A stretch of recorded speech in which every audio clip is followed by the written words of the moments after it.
hormones which interact with the membrane bound receptors.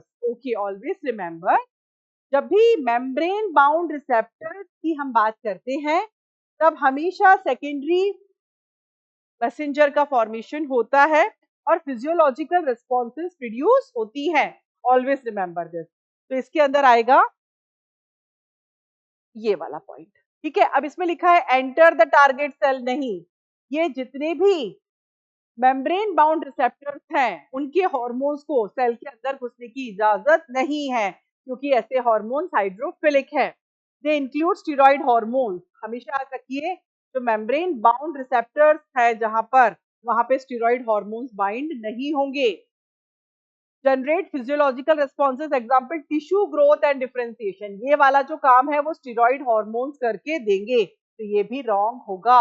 ये काम करके कौन देगा? जिसके रिसेप्टर्स इंट्रासेल्यूलर प्रेजेंट है. ठीक है ना.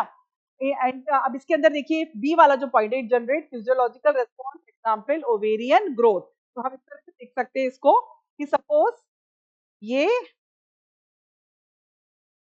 ठीक है ना, ओवरी का सेल है, प्लाज्मा मेम्ब्रेन है और यहाँ पर ये रिसेप्टर लगे हुए हैं.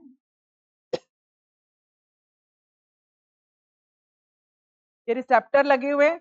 इस रिसेप्टर के पास कौन बाइंड करेगा? इस रिसेप्टर से बाइंड करेगा एफएसएच. ये कौन है? एफएसएच.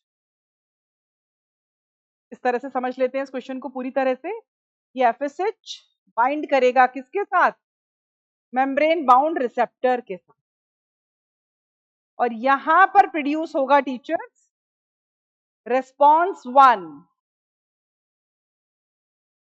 मतलब यहाँ पर जो ग्लोबुलर प्रोटीन है वो स्टिमुलेट हो जाएगा और वो एडिनाइलेट साइक्लेस एंजाइम को स्टिमुलेट करेगा, जिससे फॉर्मेशन होगा किसका?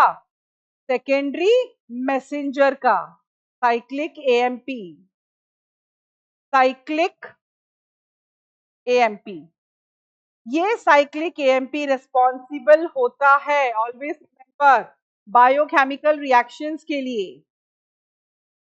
Biochemical reactions in the form of of protein. Always remember this. And this biochemical जो reaction है जिससे enzyme stimulate हो गए हैं वो produce करेंगे physiological response. Physiological response in the form of ovarian growth. यहाँ पर क्या होगा? ovarian growth होगा इस तरह से. मतलब follicle cells क्या होंगे? grow करेंगे और मैच्योर होके बनाएंगे ग्रेफियन फॉलिकल. ऑलवेज रिमेंबर, जो भी हाइड्रोफिलिक या फिर नॉन स्टेरॉइड हार्मोन्स है, they are not supposed to be allowed to enter in. वो हमेशा रिसेप्टर से बाइंड करके रेस्पॉन्स जनरेट करते हैं. सेकेंडरी मैसेंजर का फॉर्मेशन होता है, बायोकेमिकल रिएक्शंस होते हैं, एंजाइम स्टिमुलेट होते हैं और physiological response in the form of ovarian growth produce होती है. तो always remember the answer is B. B is the correct answer. We'll move to, okay, the topic is over now. Okay, teachers, thank you so much for hearing me and we'll meet in the next DPP. Okay, thank you so much.